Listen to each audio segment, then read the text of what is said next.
I am your co-host here, Philip, and across the screen, or I guess to the left, to the right of me, wherever this recording is going, is my wonderful brother, the host, the founder, the originator of Two Sons Podcast. Everybody give it up for Joseph Karuba. Hello there, everybody. Yes, thank you very much for participating in our Two Sons Podcast goodness today. Yes, very well said. Thank you. And so we are back with another episode for you guys, as always. If you have not checked out our latest episode on the Planet of the Apes franchise, please go check that out. Spoiler warning, there was some technical difficulties, so you'll see what we're talking about when you guys listen or watch it. But regardless, it was a pretty fun episode to make nonetheless. So eventually, when my brother sees Kingdom of the Planet of the Apes, we will do more episodes on Planet of the Apes. So please stay tuned for that. But before the month of May comes to an end, because the day we were recording this, it is May 30th. So there's only like 2 more days in May, if you count today and tomorrow, technically.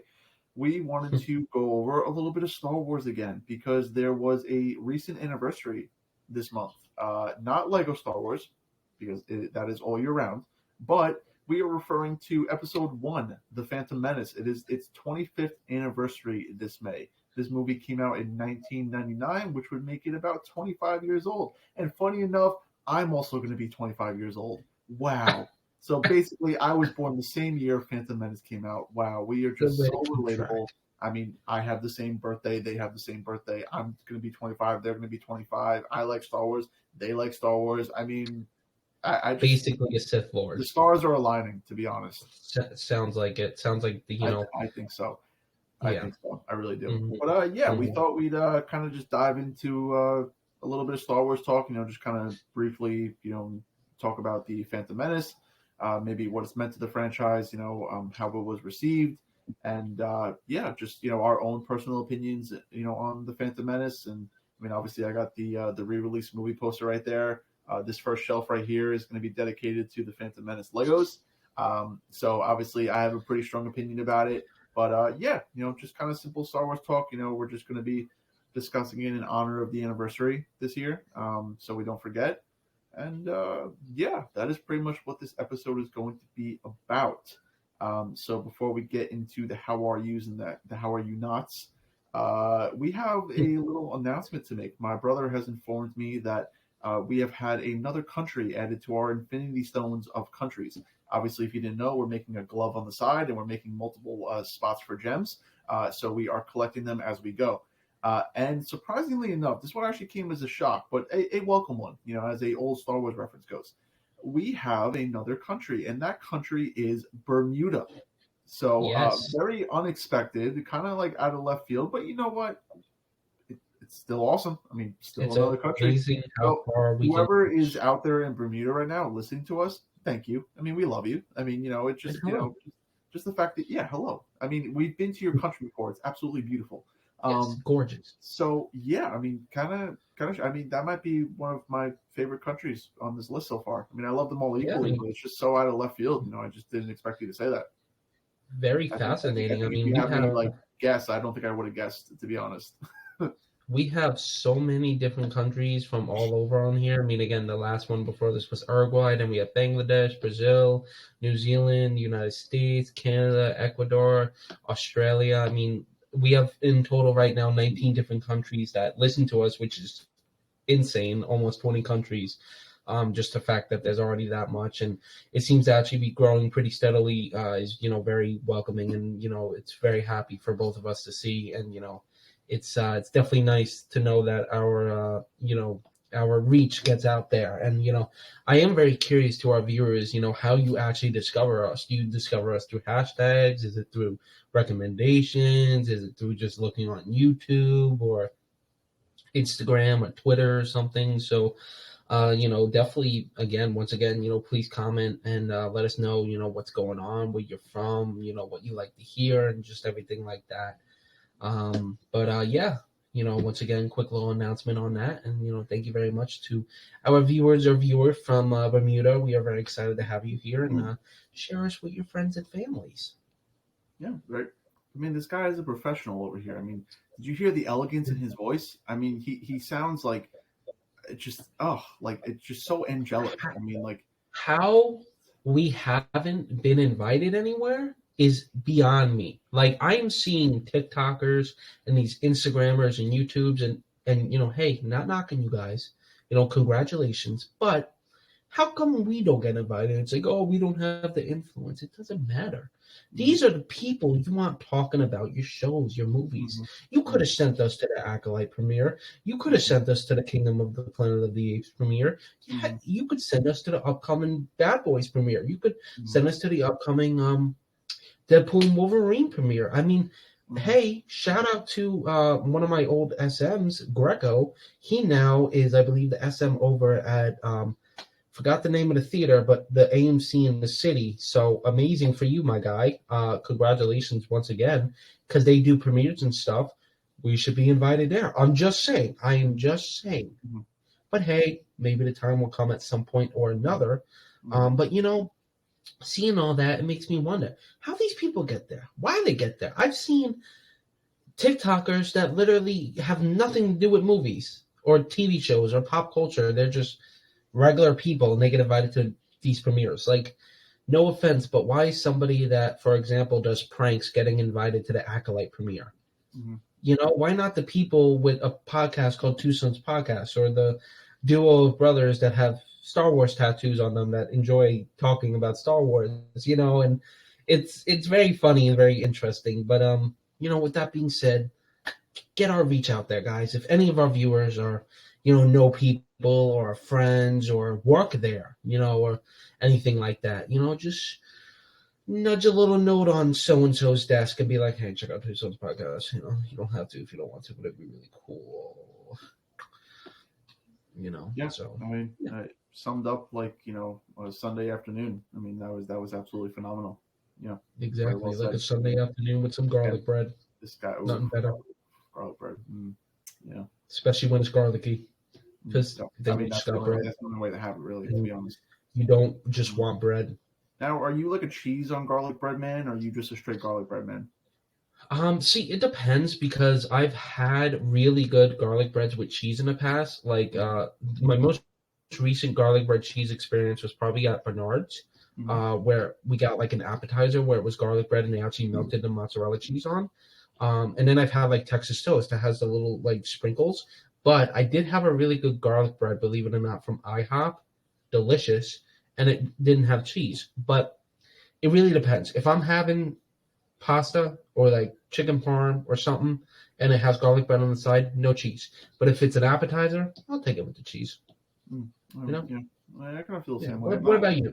I'm not a huge cheese person, to be honest. Like, I mean, I enjoy the Texas toast with a little bit of sprinkled cheese, but if it was like a nice big slice of mozzarella and it was melted on, like, I don't know. I'm just not a very big cheese. It's got to be done right. It's a very particular thing. You can't be cheesing it up too much. Then it becomes too much cheese, not enough bread. That's right. Yeah, it's like we're on the same page. Yeah, I mean, I love it. Yeah, it's great. Exactly. Let's know in the comments, guys. Cheese or no cheese on garlic bread? Yeah, I mean, I just want to see. These are the riveting questions that need to be asked. All you have to type is just cheese or no cheese. I mean, just we'll know what you're talking about. Just type. So you could have just said check. Just CH, we know, or CHE. I mean, makes more sense, but check. Or if you want to be fancy, say a different language. Yeah. Queso. We've got 19 countries. French people. Yeah. What's your word for cheese? Does France listen? I think they do. I don't know. Yeah. Okay. Cool. Yeah. Well, alrighty then. Are we going through how we're doing? Is that what's up next? I think the garlic bread is a great segue into how we're doing. Yeah. It is, because garlic bread, like itself, has layers and has different aspects to it, and that's all about life. And life is about what's going on. And if we don't ask how we're doing, then we don't know what's going on. So then we don't have garlic bread, nor do we have life. Yeah. And very two important functional things in societies. Yeah. I mean, you would think this is so common for people. I mean, I don't know why other people don't see this. Exactly. And since I brought up garlic bread, since my brother brought up garlic bread, I'm going to ask him first. Excuse me. How are we doing, sir? I'm doing pretty good, to be honest. Oh, awesome. Everything's kind of been same old here. I've been going to work, and that's been very good. Liking that. I love work. Yeah, had some shipment today. It was a little hot, to be honest. A little hot. It's been hot down here. For 20, 30 minutes. And I was a little disappointed with the Funko selection we got in today. Not really anything. Funko hasn't been in the game. No, not really anything to scream about, to be honest. I mean, I didn't really find anything, too out there. But regardless of that, it was a great shift. I rewarded myself with a Chick-fil-A chocolate milkshake because it just hit the spot, and it was just a nice. You enjoy me a good milkshake. Oh, it was so good, so good. Haven't had one in a while. It was really good. But besides work, overall, doing pretty good. Our grandfather has returned to our lovely home and is now resting and recuperating in his own home instead of the hospital, which is absolutely fantastic. Wonderful. Love it. There might be a little bit of a sprinkle, maybe a little sprinkle, maybe a little pinch of a possible trip at the end of June. Might be going to see a certain someone in a certain state. And, if you don't know who I'm talking about, well, don't look any further than your computer screens. And he's looking kind of delicious over there, to be honest. So if you had no idea, then just leave it down in the comments below who you think I'm talking about. Just guess, guys. Spherical. Yeah. Sorry, I've been watching Drake and Josh lately, and you remember Josh doing that. What a great reference, yeah. Real sad though what happened to those poor kids and the producer and everything. Real shame. Yeah, if you haven't watched that documentary, by the way, guys, Quiet on Set, a very interesting documentary about the truth behind a lot of these Nickelodeon shows, and one of the producers behind it, he shall not be named.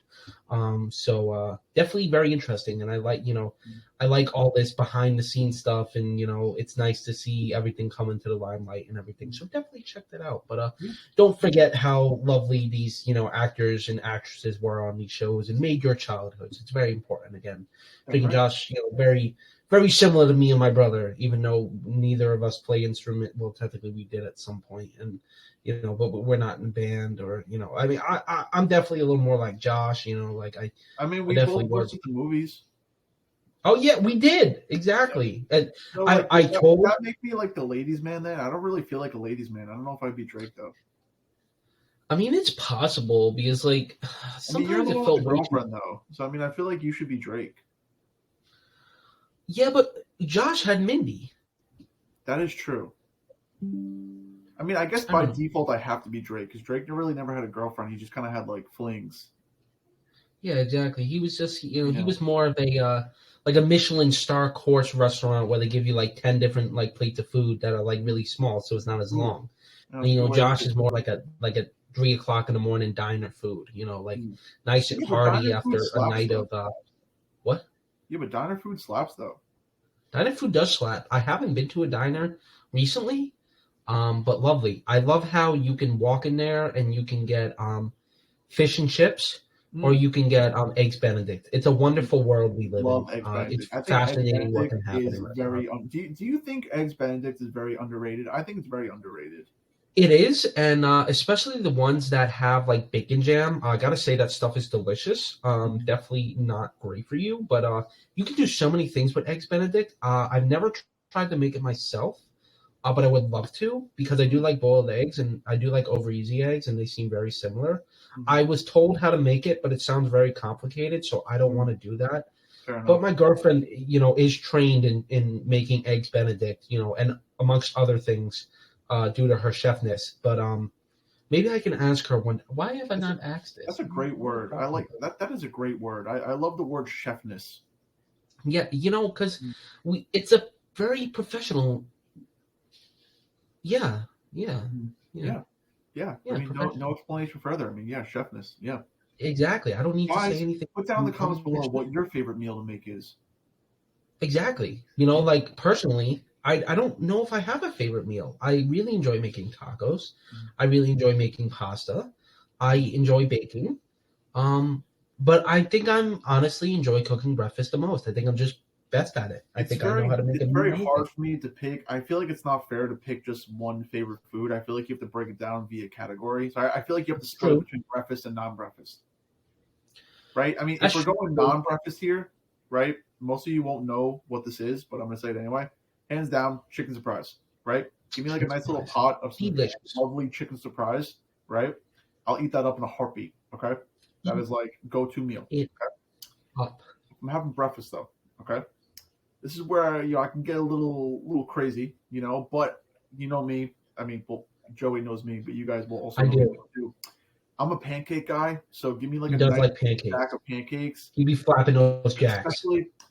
Especially like the IHOP ones, because they just do something IHOP. with that where like the butter melts into the Delicious. and like you know how like you have pancakes at IHOP and you cut them and you get that like that one bite that has like the perfect ratio of like pancake to butter to Feel it syrup. in the fork and the knife. Like, you know it's an IHOP pancake. If I had to cut into random items and an IHOP pancake was on that plate, I would know. Mhm. I would know. Mhm. Just saying. Yeah. Just saying. I think I'm more of like I love making sandwiches, whether it's cold, whether it's hot, because you can do so much with a sandwich. Breakfast, lunch, dinner, dessert. You can make freaking sandwiches. Mhm. Yeah. Just saying. Fair enough. What? Yeah. Who? A lot of variety. Yeah. Mhm. A lot of variety. Yeah. But sorry, back to what you were saying, sir. Yeah. Well, I only have one last thing to say. Wonderful. I might be not allowed to have gluten anymore. I don't know. Is it because of your tummy? Yeah, it's because of my It's tummy. real unfortunate, man. Yeah, I think in my old age, I might be having trouble digesting it. I think that's why my stomach. Damn, guys, don't get old. I already have trouble standing up. I mean, I'm gonna see how it goes the rest of the weekends. But yeah, I might. I mean, it's not a big deal to be honest, because let me tell you, my boss, love him to death. He has celiac, right, which means that he can't eat any gluten, or else like he just like his stomach will like turn to a war zone basically. That's rough. And he has brought in some like gluten-free products like for me to try and like eat. You can't even tell. I mean they at Publix they sell these delicious gluten-free Schneider pretzels, right? You can get them in the sticks. You can get them in the rods. You can get them in the mini pretzels, okay? And the mini pretzels.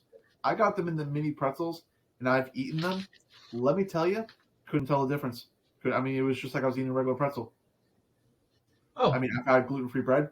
Again, just tastes like bread to me. I couldn't even tell. Wonderful. Yeah. Wonderful. So it's amazing what we can do. Like, there'll be some adjusting, but who knows? Less carbs. Maybe I'll lose a little weight. Try some new things. So, but I'm feeling good now. Yeah, and hopefully my hockey team wins tonight. So, yeah, go Panthers. Yeah. Awesome. Yeah. Great to hear. Wonderful to hear. Thank you. So now I will turn it to you, my wonderful brother, and I will also ask you how you are doing. Oh, well, thank you very much, brother of mine. I'm doing pretty good, honestly. A lot of good things have been happening lately, so very happy on that. Wonderful. I got my official, because it actually did say official job offer letter today, very official. I do got to say so myself, where it listed all the officialness of it, and it was pretty official, and I officially had to sign things. Awesome. So growing up is fun, but very happy for that. Got more money than I expected, so that's always welcome. Very excited to start something new. Don't know when I'm exactly starting yet. I'm hoping early June, but it might be after my vacation. So we'll see. Either way, it'll definitely be nice to get into something different. Supposed to be getting a bonus at work. I was just talking about this with my brother. Don't really know what it is though, but either way, very nice. Extra money is always appreciated. I bought a new dresser, so that's fun. It's definitely smaller than I thought and not worth about $115, but it's a nice dresser. Gotta say, because it has 9 drawers instead of the 5 that I have. And I don't need 9 drawers. I only need, a little bit. Yeah, but you say that now, though. You say that now, but you might be surprised. You don't know. I am surprised because I'm pretty sure most of it is already filled up, and I don't even know what is left. So fun times. Turtles got them the new filters. One of them was giving me problems, but I think my girlfriend ordered a new one so we could return the old one. So I'm hoping it works because it's not that it doesn't work, but it makes this really annoying noise that it should not be making, like always. And I can deal with running water and like little noise here and there, but like always is very annoying. So hoping that works out. And yeah, I mean, I'm trying to get in to see Kingdom Planet of the Apes. I wanted to go today, but they had no showings at a good times. I would love to rent out a theater for it, trying to see if I can do that now. Don't know if I can. If not, maybe I'll find out tomorrow. And still working on decorating this podcasting space. I think I might have found some stuff to put on there, but I'm just waiting for a little extra money to be able to get it. And I'm excited to talk about Phantom Menace because I feel like over the years, there's been a lot of talks about this film and a lot of new things. But I'm gonna let my brother coerce.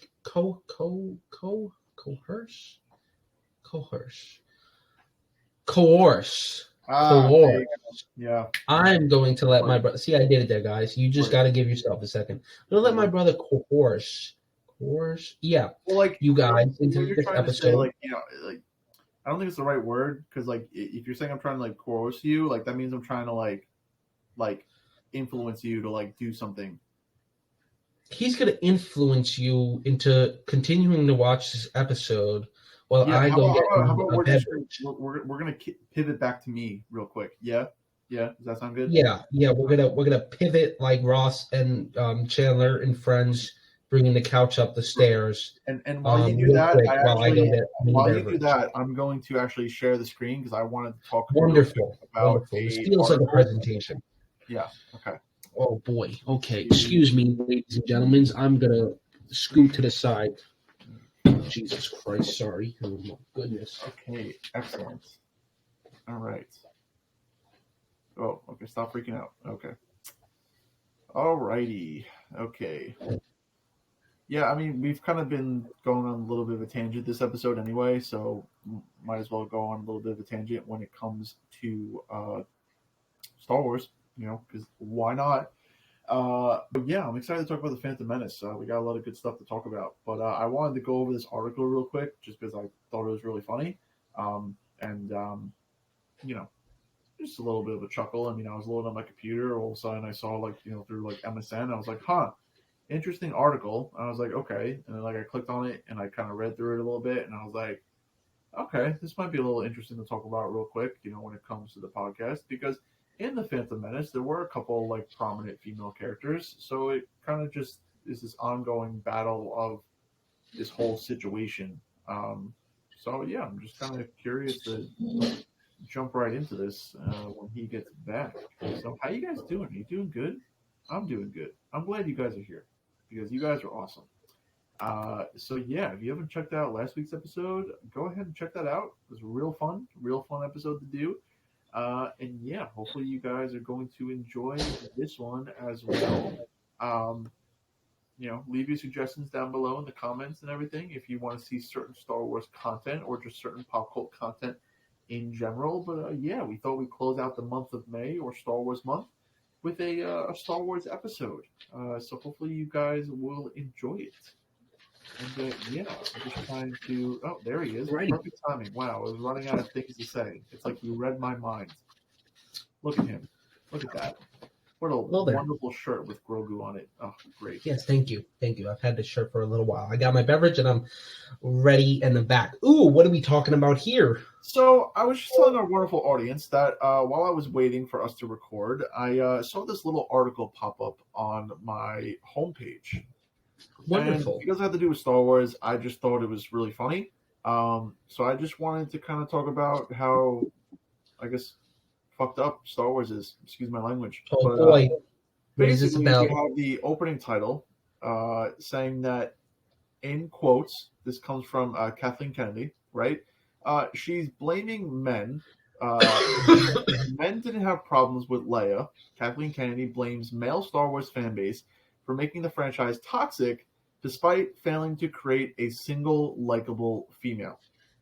So basically, Kathleen Kennedy is calling out all male Star Wars fans for making the franchise toxic because apparently, according to her, all the male fans basically shit on every single one of the female characters that she tries to create. And she's blaming like our male, fragile, masculinity and toxicity, and is basically blaming us for why these characters don't work out and stuff like that. So is she forgetting about Ahsoka and Bo-Katan? Yeah, pretty much. And Padme. Yeah. And Shakti. Yeah. And pretty much every other female character, honestly, in even Aura Singh. Yeah. Like, are we just forgetting about the numerous female characters that are absolutely adored by all fandom, including males? And I know a lot of males love Ahsoka as their favorite character. No, it's not some weird sexual thing, you freaks. Get that out of your head. Again, personally, Ahsoka up there with me. Padme, love Padme, especially rewatching the Clone Wars. Awesome in that. Rey, I even like Rey. I have no problem with Daisy Ridley or even Rey as a character. It's just the stuff around it. You know, like, I don't understand. I don't know if this is because of Acolyte. I really don't even know what's going on. That's exactly why. I mean, if you look a little further down the very first paragraph, it's basically in preparation of the fact that Acolyte is set to make his premiere next week. So I think it comes out on the 4th or the 6th. Is it the 6th? I think it's June that 4th, Wednesday. yes. Is it June 4th? I thought it was June 6th. Excuse me. I think it's June 6th. Let's see. The 4th is... It's a Tuesday. Oh, okay. Yeah, I can't remember if it was the 4th or the 6th. I mean, regardless, it's sometime next week. It's the 4th. Okay. I know that for a fact. Yeah. But yeah, so Acolyte's supposed to premiere next week with the 2-episode premiere, which I just realized that if me and my lovely brother watch this religiously and we're caught up each week, we could do another Star Wars show series breakdown thing that you guys... I think we're going to watch it religiously because I am very interested in this show. And honestly, the more clips I see and images, I actually am pretty interested. I'm not saying I'm jumping for joy, but it's promising. It does look promising, especially when I hear more from I think his name, I'm just going to call him Jin Lee. I believe that's his name, guy from Squid Games. You know, again, sorry for butchering your name, but every time I hear stuff about his character, I think his character's name is Soul, which is really cool too, because soul technically means sun and or light. Don't know if that has any correlation there. But I'm very excited to actually see his character. It looks very interesting. And he learned English just for the role. So very, very proud of you, man. That's I almost awesome, want to like try to do like a watch party with people. But the thing is, like, I feel like if I have like audio from it, like you get copyrighted. Like I think if you cut the audio out and you just watch it with like no sound, like you don't get copyrighted, because I watched like other YouTubers do exactly that and they don't get copyrighted. So maybe we could like set up a thing where like the two of us just kind of sit here and watch it together. And like, I mean, we could always like watch it off camera so we could hear it with the audio. And then when we sit down to record, we could just watch it again. And we could just kind of sit here and just talk about the episode like as it goes on, and just kind of, we could like put the subtitles on so people can kind of follow along. And I mean, if it comes out like a good recording, I mean, that could be kind of fun, you know? But yeah, so we'll put a pin in that, put a nice little pin in it. But yeah, just kind of going quickly into the first paragraph here, you know, we see that obviously the Acolyte is set to make its premiere next week. Kathleen Kennedy has taken on why female characters haven't been working in the Disney Star Wars era.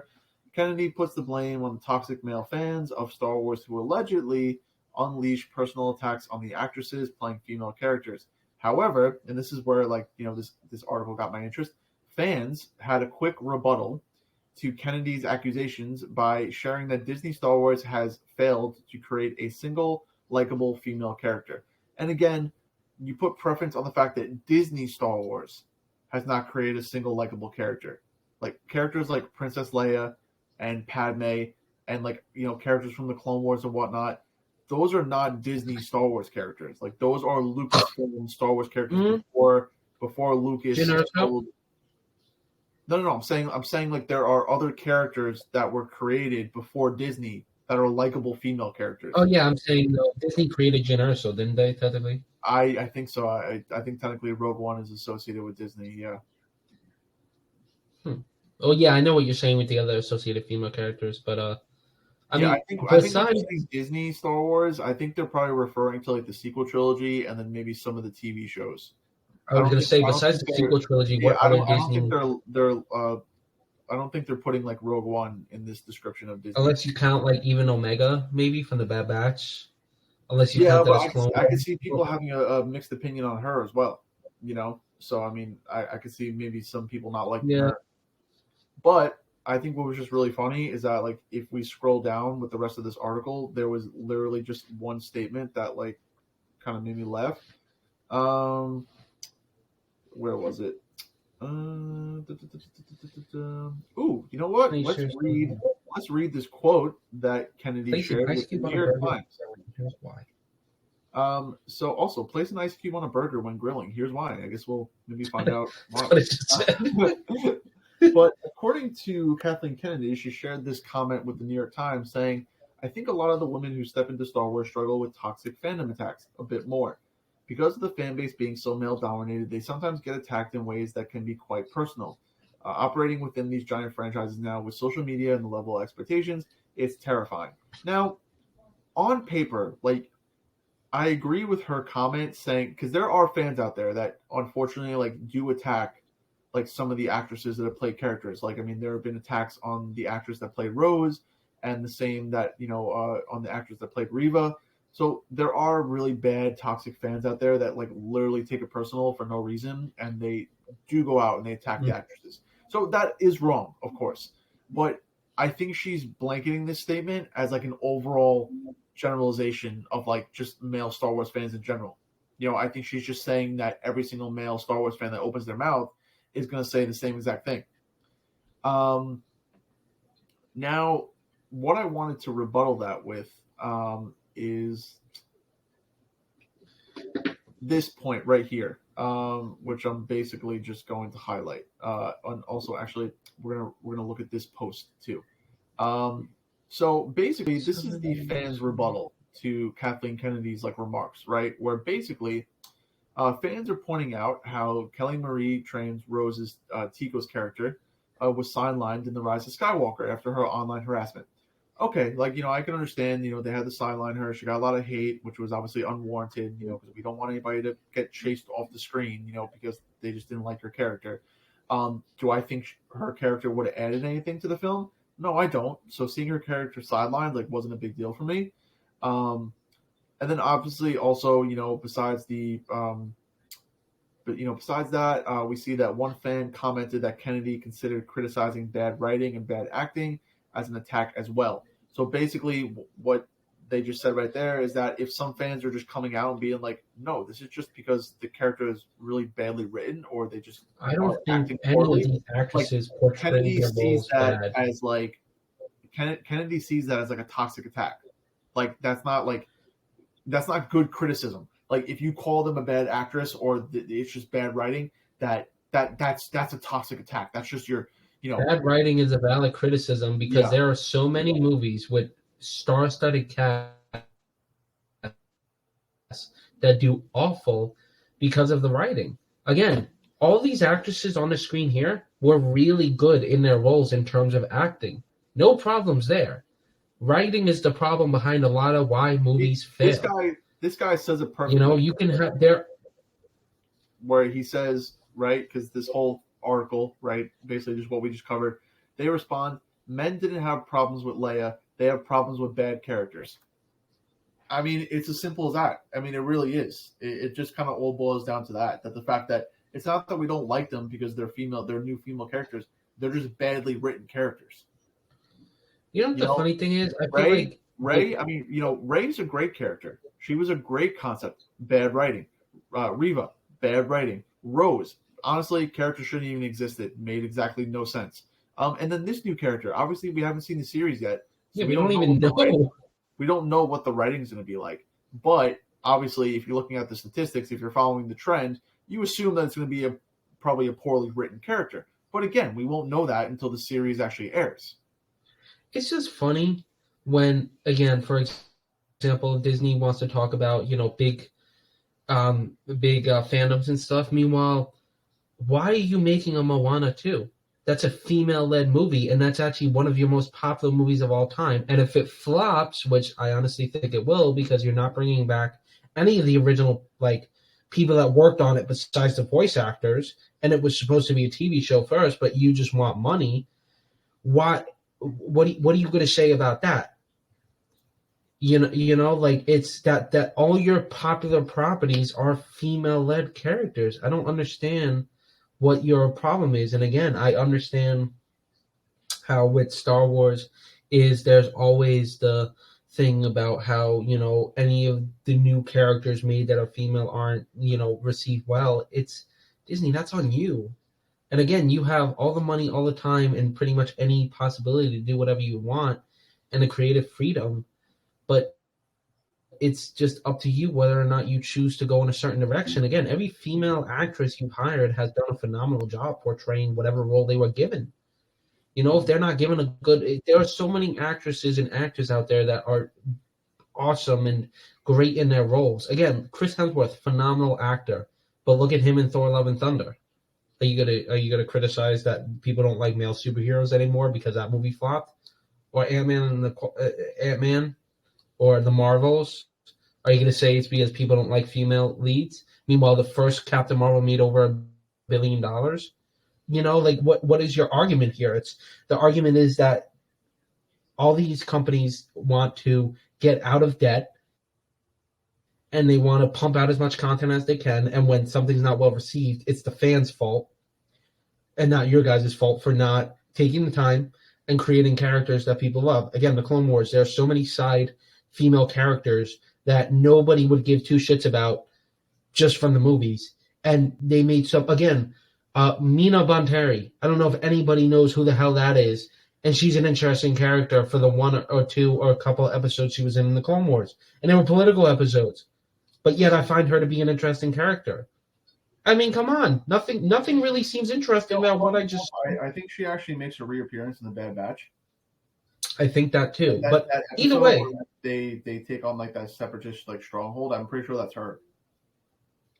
Yeah, either way, whatever it is with these, you know, whether they're prevalent or non-prevalent characters, again, Rose, she would have been a fine side character if you didn't go in a certain direction. Rey, she was fine in most of the movies up till Rise of Skywalker. You could argue the same thing with Finn and Poe. I really don't care for their characters because you messed them up. Does that make me, you know, whatever towards everybody now because I have criticisms?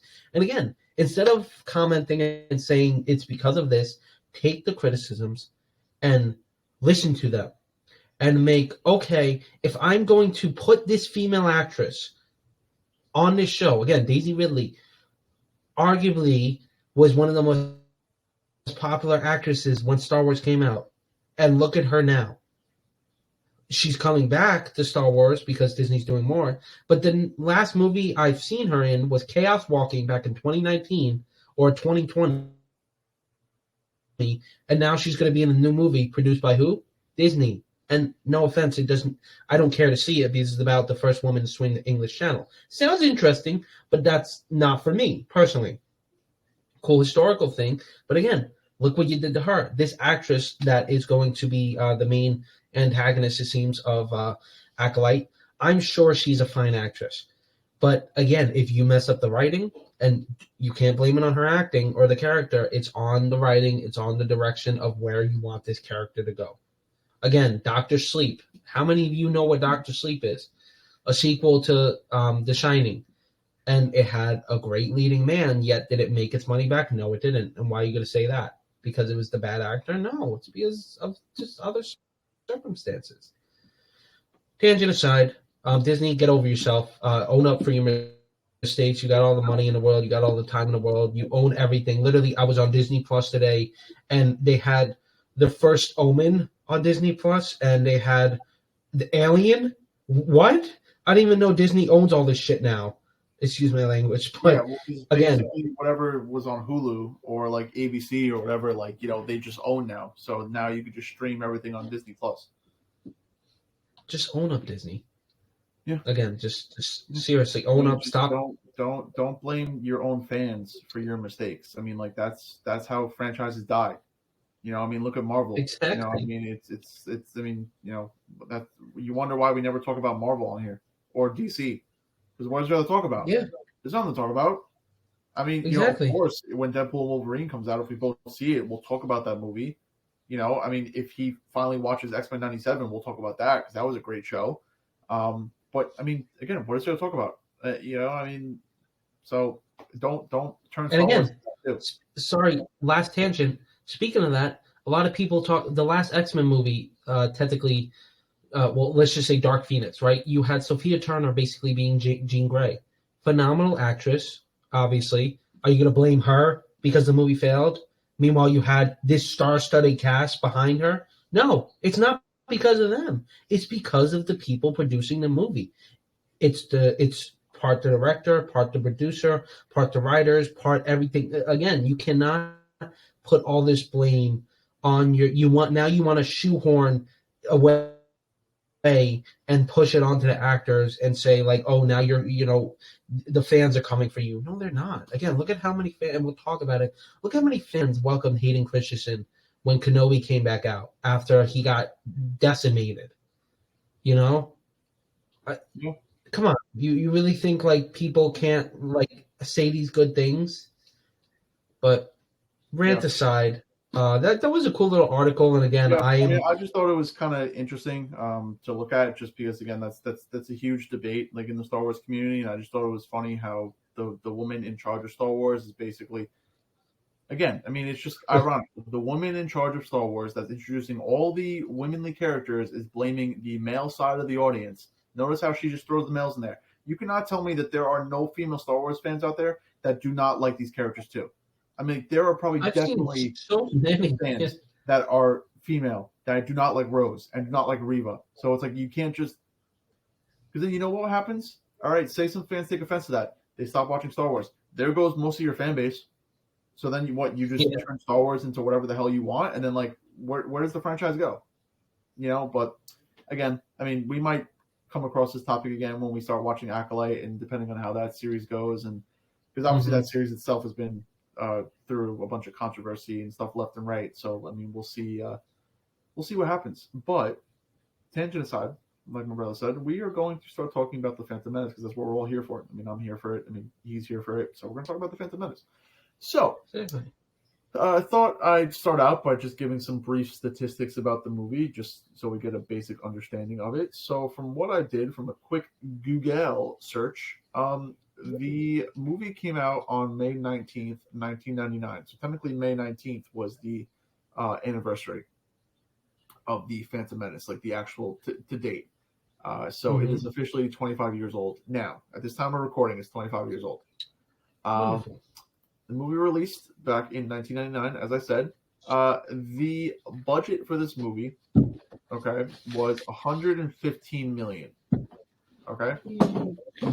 Now, it opened up the opening weekend with $64 million, which isn't terrible considering that, on their opening weekend they almost made back half their budget.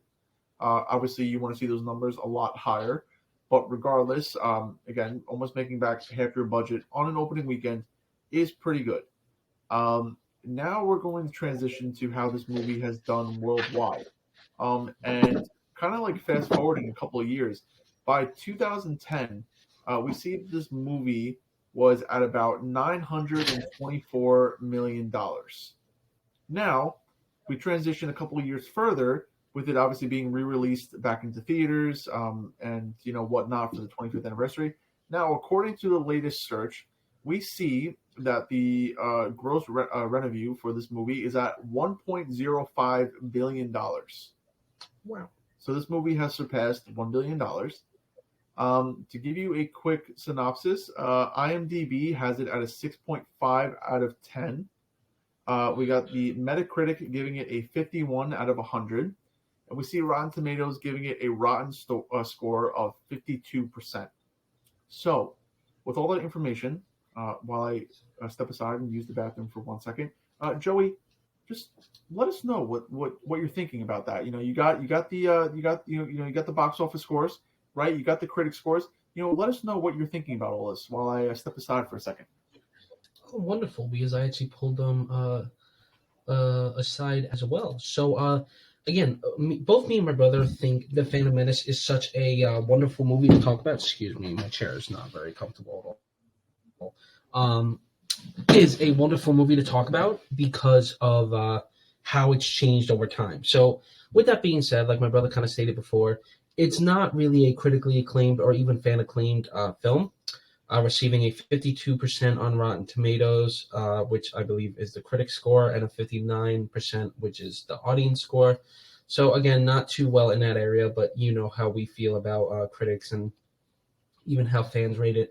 6.5 out of 10 on IMDb, 51 out of 100 on Metric. So again, not critically acclaimed or rated.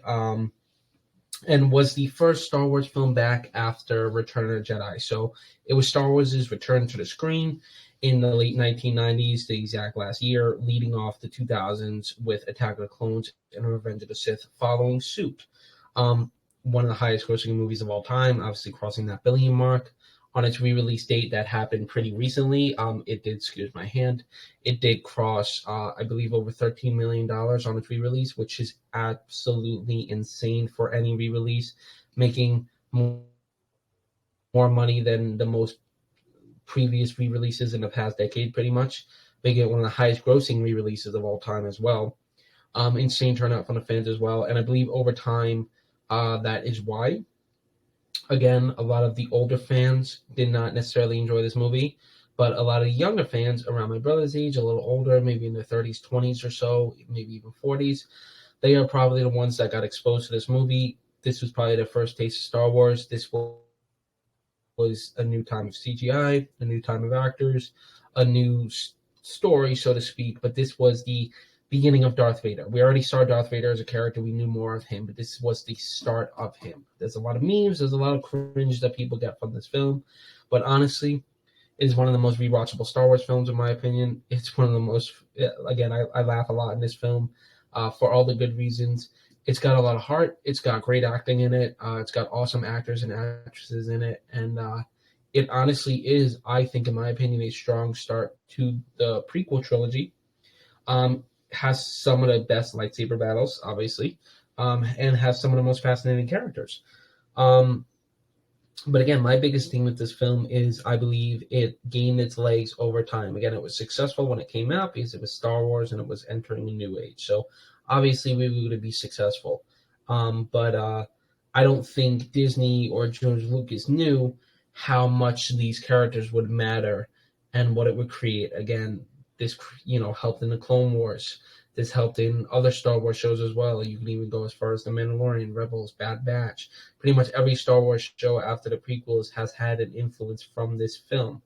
And, it introduced probably some of the most interesting characters we get in Star Wars, being the clones, being Dooku, being Qui-Gon, being Obi-Wan, being Darth Maul, being Padme Amidala, and you name it. There's so many interesting characters in this film, not mentioning the beginning of Darth Vader, also known as Anakin Skywalker, probably one of the most popular characters in all of fiction and probably considered one of the best, if not, in some people's opinions, the best villain in all of fiction, especially sci-fi.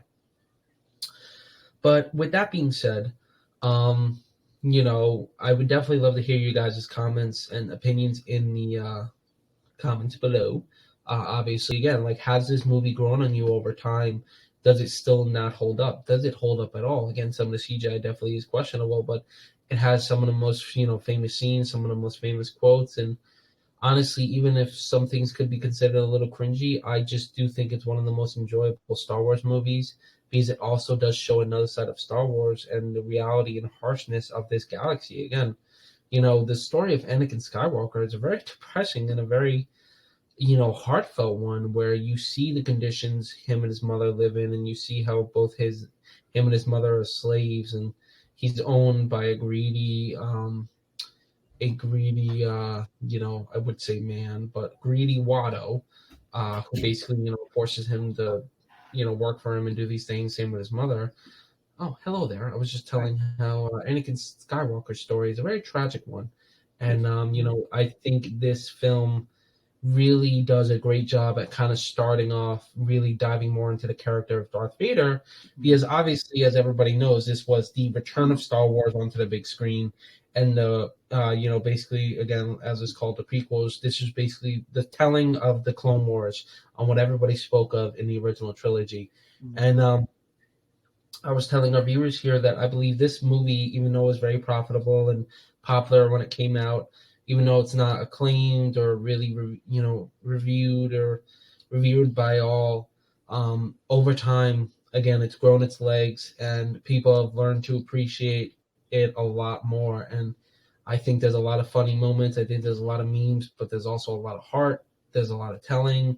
There's just a lot of great moments and a lot of great actors, actresses, and great acting in this film as well. I know there are some cringy parts, but obviously, honestly, I think it's a strong start to this trilogy. Looking back at this whole trilogy that, the prequels that it was in, even though Attack of the Clones is kind of, skimmed over and most people focus on Revenge of the Sith, it's considered probably one of the best ones. But I know a lot of people enjoy this film, and speaking recently with its re-release, it gained almost $13 million on its re-release, which is almost unheard of for a re-release, making it, average is $2 million. So it made about 6 times the average of a re-release, which is very impressive, regardless of Disney or not, or Star Wars or not.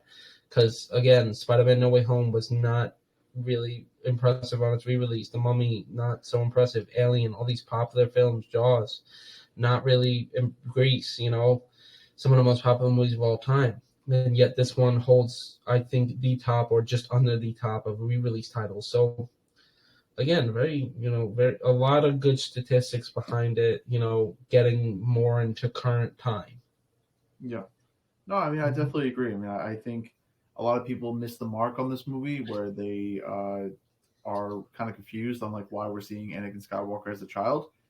But fans need to realize that the prequel trilogy is the story of the downfall of Anakin Skywalker and the rise of Darth Vader, which is obviously what we see in the original trilogy, right? We're greeted with this all black armored figure. We know that his name is Lord Vader, right? But we don't know anything about him.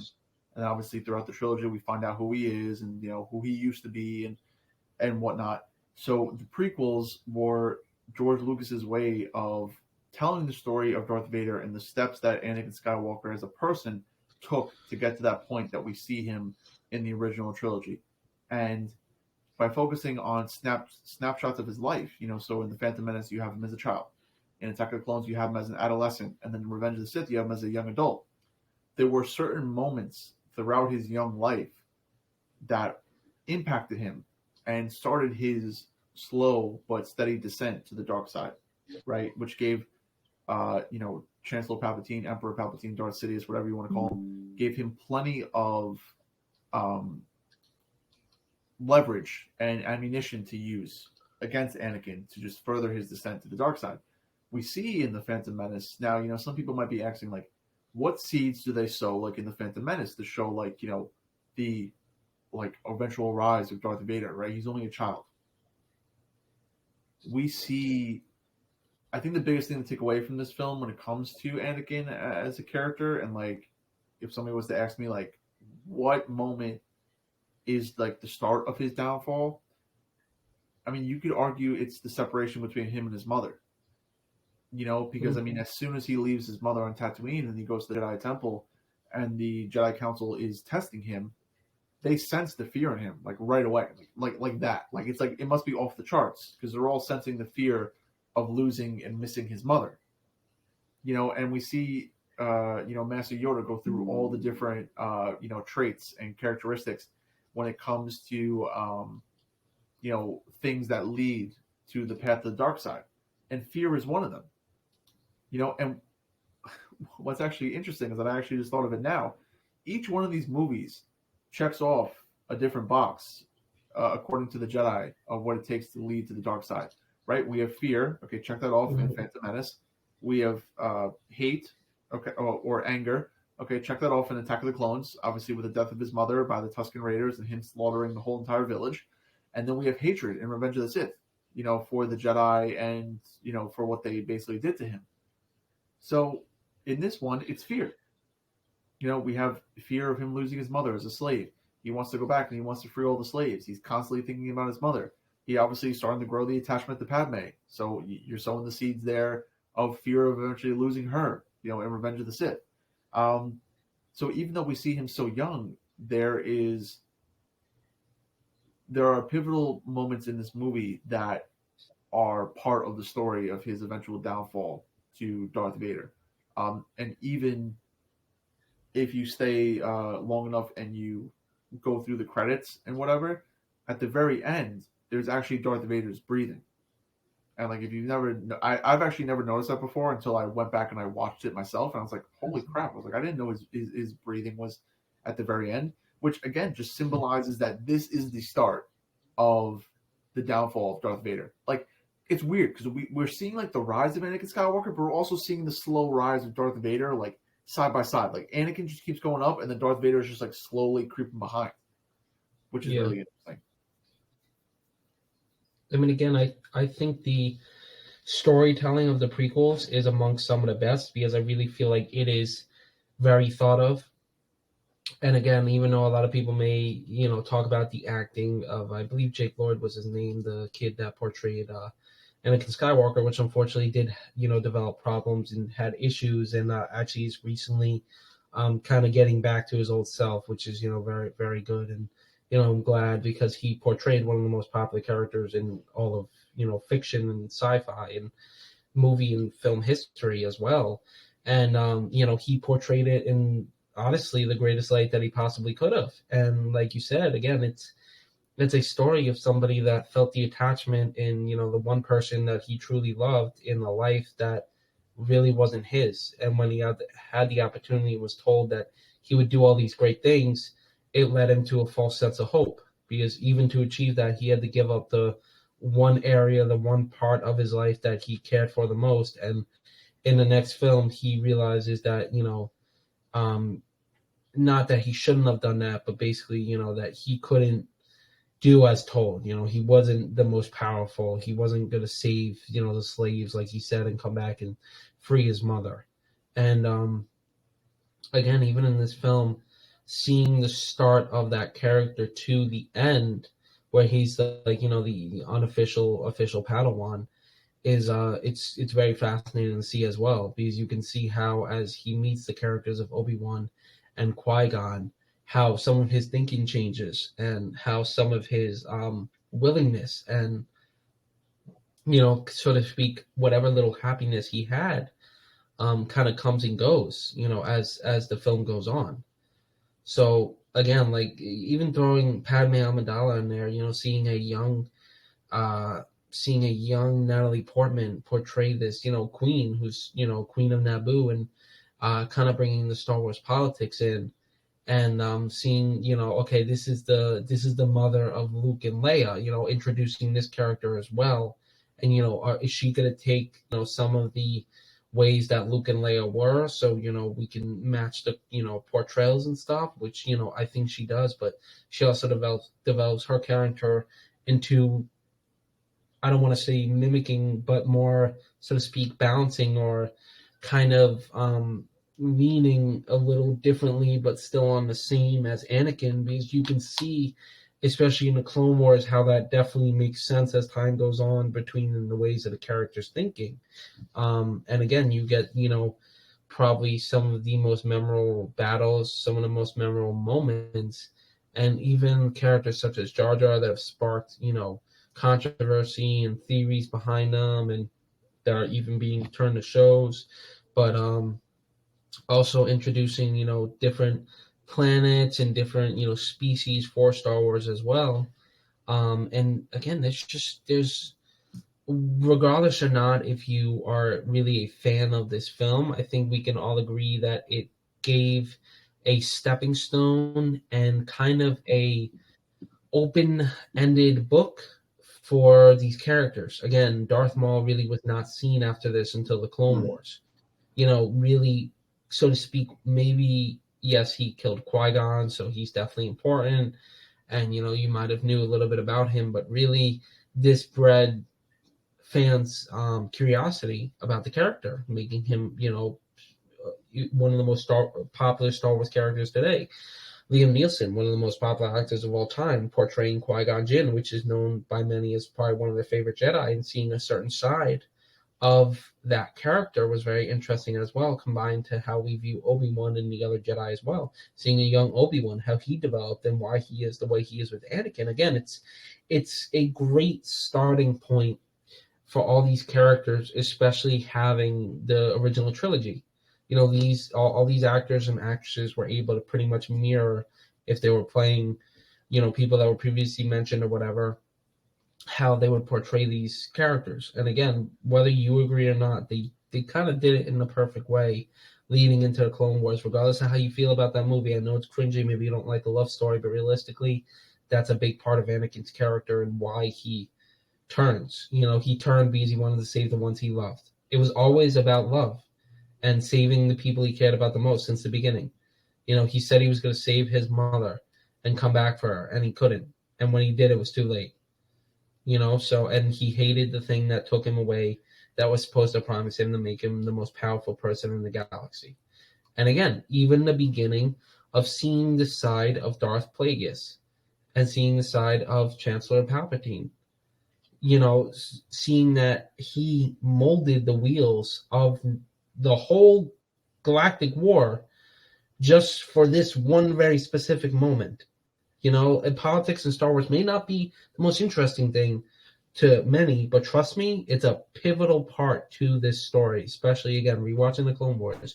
You see how those wheels turn and how both sides are pretty much useless. There's no need for both sides, so it makes watching it in the beginning of the clones also a very interesting thing as well. One of the most popular I say species, but one of the most popular characters in Star Wars, breeding all this stuff. So again, I don't know if you have any specifics you really want to talk about with this film, because I kind of just gave a lot of overview on it. I think there are specific moments I would like to talk about as well. But I mean, again, like, I don't know if what else you want to chime in or lead into maybe.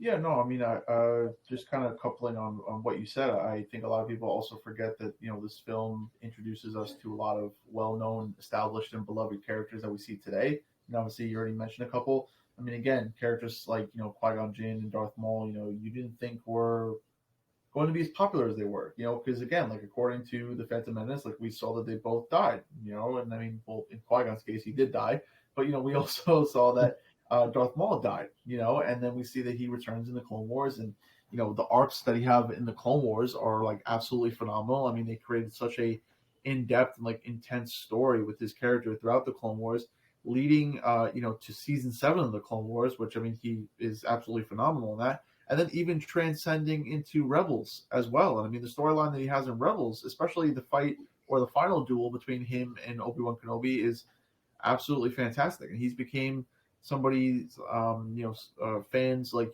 most beloved character. I mean, Sam Witwer does a phenomenal job voicing him in the Clone Wars and in Rebels. I mean, I don't think I would have had anybody else do it, to be honest. And he's become an integral part of the Star Wars the Star Wars franchise. I mean, Qui-Gon Jinn, another great example, right? I mean, he's only in that one movie, The Phantom Menace. We see that he's in a couple of different books. There's a really well-known book called Master and Apprentice that basically touches upon Qui-Gon Jinn and Obi-Wan Kenobi. There's a book called The Living Force that also, revolves around Qui-Gon and Obi-Wan as well. When they were both that like master-apprentice relationship, you see him cameo in the Obi-Wan Kenobi series. You see him as a Force ghost in the Clone Wars. But other than that, I mean, he doesn't really have that much of a presence. But what was interesting about his character is that he was the first unorthodox Jedi that we saw, like, in Star Wars history. I guess on the big screen, of course. I mean, not counting like EU and all the other stories, but, on the cinematic screen. And that's what drew people's attention to him. Unfortunately, he's become more of a meme at this point because the same way he died in The Phantom Menace, everybody's just surviving in Star Wars today, which again is Disney's fault, really, because I mean George Lucas was like, nope, like you get stabbed with a lightsaber like that through the freaking gut, that's going to kill you. And then Disney was like, no, not really. It's just not going to kill any of our female characters. It will kill the male characters, but just none of our female characters, because that's literally what it is. I mean, you look at everybody that's got stabbed like that, all female, and they all survive. And then meanwhile, like the male character is like, oh, well, I guess he's dead. He used the rest of his life force. He's dead. But maybe the internal organs are different.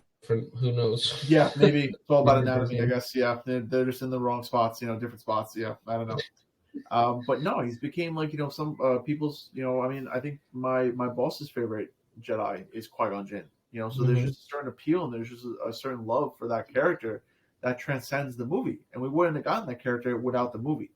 And then other side characters or important characters, like I mean, again, even characters like Shmi Skywalker. I mean, she's in the first movie, she's a little bit into the second movie, but again, she's Anakin's mother. So you see that relationship that the two of them have as early as the Phantom Menace. So she plays a integral part of that movie. You touched upon characters like Watto, earlier in the movie, like being the master of Anakin and Shmi. We see him return again in Attack of the Clones. You know, everybody's favorite character, Jar Jar. I mean, was he the Sith I Lord? love Was Jar he not Jar. the Sith Lord? Who knows? The actor unfortunately got a lot of hate for his character, but he was kind of the comedic relief, of that. Mm-hmm. Did I think it needed comedic relief? No, I don't think so. I think it could have went throughout the whole movie. If he wasn't in it, I don't think I would have batted an eye, to be honest. But when you watch the movie over and over and over again, eventually you're just like, he's just so stupid that it's just so funny, And like you just kind of think of like how like Obi-Wan and Qui-Gon must have felt. They were just like, oh my god, like can this guy just leave us alone? Like, jeez. But even he becomes an integral like character in Star Wars because we see him again in the Clone Wars, and then we see that he's the one that gives the Chancellor emergency powers in Attack of the Clones, which basically dooms the galaxy, with the fall of the Galactic Republic and the rise of the Galactic Empire because he stays in office for way too long. So it's all Jar Jar's fault that that Republic fell, basically. Exactly. He knew what he was doing. Like, you have all these characters. I mean, Newt Gunray, as Viceroy of the Trade Federation. Padme Amidala, obviously, Queen of Naboo, turned senator to Naboo, turned love interest to Anakin Skywalker, turned wife of Anakin Skywalker, turned mother of Luke and Leia Skywalker. So it's like she plays a very integral part. So yeah, I mean, again, whether these characters are side characters or prominent characters, this movie lays the foundation for them, and regardless of what character development or characteristics they develop, over the next movies and any of the animated series, they all have their roles to play. And we wouldn't have had that without this movie. So, with that being said, I mean, if there are any obviously prominent or important moments of the movie that you want to talk about, I mean, we could start talking about them. Yeah, so I also want to say I don't think either of us have covered it, and how we haven't is very fascinating. This film gave us one of the most badass posters of all time, and probably one of the most clever posters, I would say. The teaser poster of the film with basically young Annie, and in front of the I don't know what you would call the house, but sand house, whatever I'm going to say, with the shadow of Darth Vader, and it has a saying. What does the saying say? It's like like fear leads to anger or something like that. It's some very like reciting the code that eventually leads to downfall. Yeah. Beautiful. I mean, it's literally casting the shadow of what this character would become. I mean, again, it's not a giveaway because literally foreshadowing. He's foreshadowing in the shadow. It's honestly one of the best pieces of marketing, and Star Wars art that they could have possibly made. So I wanted to shout that out, but also something as simple as pod racing. We get an idea of how, oh God, don't do that. We get an idea of how good Anakin is and how different he is considering he's a human doing this pod racing. How it requires these fast reflexes that all these other alien species have. That he's also a child that's like 6 or 7. I don't even know how old he is, but he's definitely not that old. We have him, talking about and pretty much learning to fly, which is a pivotal part of his character. Obviously, but now this is pod racing. Gotta love it, guys. We get the fight with Obi-Wan, Qui-Gon, and Darth Maul. One of the most iconic fights, one of the best choreographed lightsaber fights of all time, and obviously an iconic scene.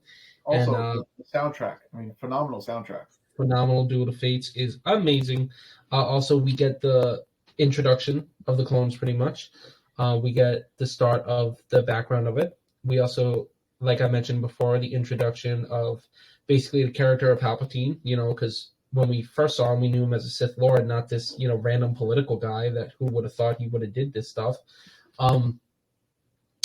And we also kind of get the start. I spoke to this earlier when you went to the bathroom, but we get the start of the use of, less practical effects and, more CGI in these films. Those, again, overall, there are a lot of good moments, I think, but, a lot of them work together. So I don't really have super specific ones, kind of just the ones I mentioned before. I love a lot of the scenes where it's Anakin and Obi-Wan and Qui-Gon and like them talking to his mother in their like little house, like kind of giving the overview of like, you know, where Qui-Gon and Obi-Wan is like, oh, the Republic can help, and they're like, the Republic doesn't care, they're not out here, like that doesn't, you know, showing that in this big galaxy, like people still suffer no matter really who's on what side. Yeah. You know, there's always going to be some other power. Like of the eventual galactic conflict, like, you know, of the Clone Wars, you know, because I mean, again, the Phantom Menace is already showing us that like the Galactic Republic's like outreach and extent of power, like doesn't even associate itself with like some regions. Like, I mean, the Republic is non-existent in the Outer Rim, right? So basically, by them, like, not being under the influence of the Republic or whatever, you know, there are systems in this galaxy that, like, you know, have a totally different way of life and society and whatnot, and just ways of governing things. And this foreshadows that not only are there planets out there that aren't governed by the Republic that like are in turmoil and like have their own way of living, but there are probably systems in the Republic that are maybe not as present on their radar as they should be, which eventually leads to obviously the Clone Wars, which leads to the secession of multiple planets to join the Confederacy of Independent Systems. You know, because they think that they'll get a better life like under a new government, you know, that will overthrow the Galactic Republic basically. So even though the Outer Rim isn't necessarily associated with, you know, the Clone Wars, I mean, obviously there are, you know, maybe some battles that are fought there. You know, obviously those two factions vie for planets, you know, in that region. The foreshadowing of the fact that like, oh, the Republic's reach only goes so far, you know, is perfectly seated in the Phantom Menace going right into the Attack of the Clones, because we see that these problems still continue to plague the Republic post the Phantom Menace into Attack of the Clones, which eventually leads to the Clone Wars, obviously. So yeah. Yeah, I mean, again, like, you know, I am very curious to see what our audience really thinks of this film, because I just genuinely think over time, especially when this film came out, a lot of people seeing it were probably older Star Wars fans. You know, this was a new age for Star Wars, and pretty much us. And I mean, other I think people that that shows, are probably, especially with like the critics course. It's spewed everybody a whole new era of Star Wars. Like, what the hell is this? They're like, this is not, you know, to them that wasn't Star Wars. You know, that was exactly. It's not the same filmmaking either. You know, regardless of not if George Lucas is behind the camera or his creation, it's not the same filmmaking. This was the early 2000s. This was a experimental time in filmmaking as well. And again, I think it just sparked differences, but it also sparked a brand new chapter for all these fans. You know, and sorry, weird noises. That's the spaceship next door. It sparked a new like takeaway really like from this movie though is, like you said before, like their use of CGI. I mean, like for 1999, like that was pretty decent CGI. I mean, the battle with the Gungans is. Yeah, I mean, yeah, it's you know, there are some things that obviously are to be desired, you know, because again, I mean, it is 1999. I mean, you know, CGI was just on the cusp and wasn't exactly foolproof. Exactly. But, you know, there were still some really great practical effects used in it, obviously. I mean, again, all the lightsaber battles, I mean, those have to be choreographed and, like, you know, practically shot.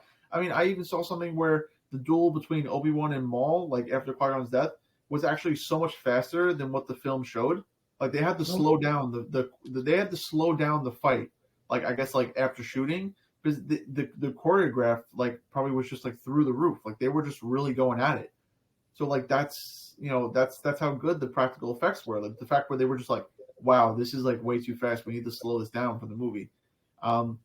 So it was really interesting to see how, like, you know, this was one of the first Star Wars movies where they tried to use, you know, that blend of practical effects, but then also CGI. And then, like you said, I mean, it wasn't perfect. I mean, it was just on the cusp of, you know, the 21st century.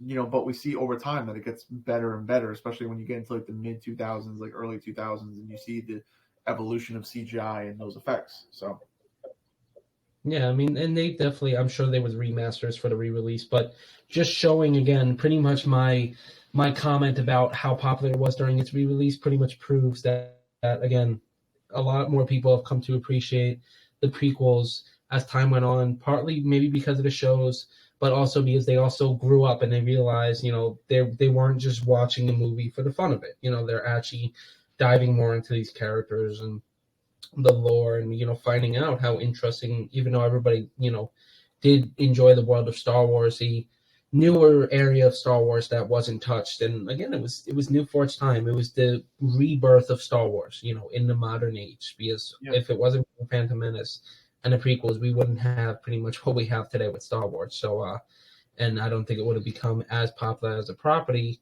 because of all the sci-fi that was coming out at the time. Even though it would have probably gone down in history as one of the greatest sci-fi trilogies of all time, and still I think is a top 5 or at least a top 10 trilogy, the originals. Again, maybe we could talk about that a later day. But again, overall, I really would love to hear you guys' opinions on what you think of this film in particular, and if your opinion has changed over time. I know when I would probably rank these films, I would normally put The Phantom Menace in last, but it doesn't mean I don't like the film. And again, if I do more rewatches, it can always change, and it might change for you guys too. I think the But Phantom Menace for me is definitely like top 5. I mean, I don't think I have a list off the top of my head, but I think it's definitely in that top 5. yeah, I mean, I like honestly, if I had to rate this film, like I would probably give it. I would have to rewatch it again. I haven't seen it in a while. I would probably give it a good like 7.8, maybe 8. Like I think it has good action. I think it has interesting characters. I think the CGI is pretty decent. I'm sorry about my camera. Um, and again, I don't think it has too many flaws. And again, a lot of people might comment on certain. Oh boy, a lot of people might comment on certain. I'm just gonna turn my camera off, but you can still hear me. A lot of people, you can still hear me, right? Yeah, we can still hear you. Yeah. Okay, yeah, I'm not gonna leave. I'm just gonna turn my camera off for a sec. A lot of people might comment on certain things and stuff, but again, I think it's a good start to the next era of Star Wars that we got due to this film. Yeah, no, I agree. I mean, like I said, I think I would also give it around like a 7.5, like at least 8 out of 10. Like you said, I think it's a great start to the trilogy. And, I think the biggest takeaways for this is that the beginning, and the introduction of CGI into Star Wars movies and the blending of that with practical effects, and the importance of characters and, the start and the origins of their character development and how they progress throughout the prequel trilogy. I mean, again, a lot of important characters come from this movie and obviously, make their way into Revenge of the Sith and the finale of the trilogy. So, I mean, those are really the two biggest takeaways of this movie, and then obviously the overall theme of the progression of Anakin Skywalker to Darth Vader, where he takes his first step, and I guess that first step is obviously fear.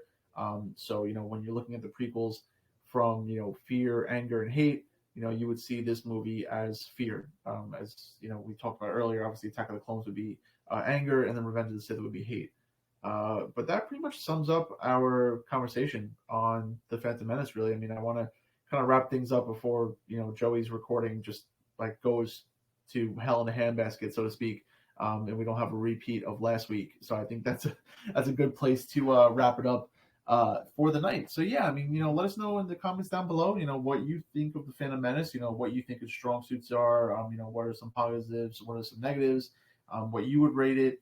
And yeah, we appreciate everybody coming out to another wonderful episode of Two Sons Podcast, where we talked about episode 1, The Phantom Menace, for its 25th anniversary on this green and blue beautiful earth of ours. So if you're wondering where you can listen or watch this wonderful podcast and follow us on our current social medias and see what we're up to off the scene and, just in our normal lives, you can find us on Instagram, X, formerly known as Twitter, Facebook, TikTok, Spotify, and YouTube, all under Two Sons Podcast. Those with an O, not a U, because we are two brothers. TikTok is actually going to be under Two Sons YouTube, as I run that, so Joey has his own. So that will be under Two Sons YouTube. The rest of the social medias will be under Two Sons Podcast. Again, that's with an O, not a U, because we are two brothers. We are not a giant gas ball in the sky. We are two brothers. So this episode will obviously be available for everybody's viewing pleasure on Monday. So if I'm doing my calculations right, that should be June 2nd. So you have a wonderful episode to start off your June month. So obviously we've got a couple of things cooking for the both of us in the month of June. So hopefully you guys enjoy this episode with the start of your week and the start of your June. For those of you that celebrate anything on Memorial Day, hopefully you guys had a great time with your family and friends and celebrated and remembered all of the servicemen and women that serve for our country and protect our country, and those who unfortunately could not come home and celebrate with their own family and friends. So everybody just take a minute to appreciate, all the veterans in your neighborhood, your family, friends, and yeah, just be thankful that we live in the country that we do, and the men and women that have sacrificed their lives for it. But with that being said, before I let Joey go through anything he wants to say before we close out the episode, I hope you guys have a great rest of your day. And whenever you watch this, I hope you have a great day, morning, afternoon, evening, whenever you watch it. Please be safe. Don't do anything stupid. Stay hydrated because it's hot out there, especially down here. It's just real hot. So if you're from Florida or the South, stay hydrated. Don't be stupid. Put on some sunscreen. Put on some suntan lotion. And yeah, we hope you all have a great day. And yeah, go ahead, Joey, if you have any final words for our lovely audience.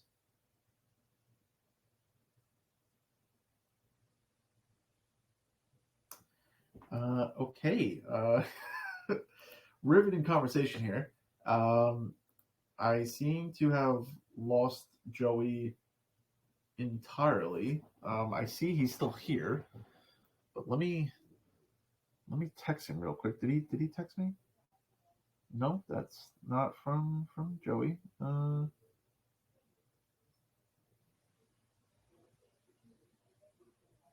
Sorry, this happened to us last time, unfortunately. I think there's something going on with his computer or whatnot.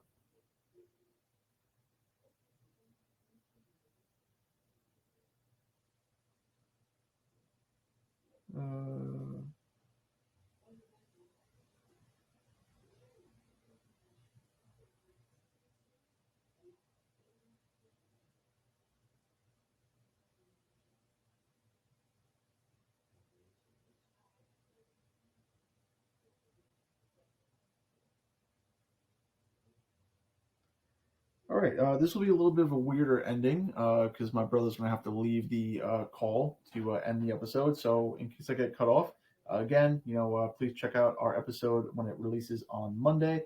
Follow us on all the social media so you're up to date on Two Sons Podcast. Watch us and listen to us on Spotify as well as YouTube. And yeah, like I said, I hope you guys have a great evening, great afternoon, great day whenever you're listening to this.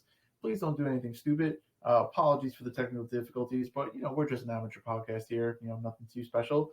And with that being said, because this is a Star Wars episode, and I'm sure my brother would agree with me, but because this is a Star Wars episode and we are a Star Wars podcast and we love talking about Star Wars, I will leave you all with the May the Force be with you all.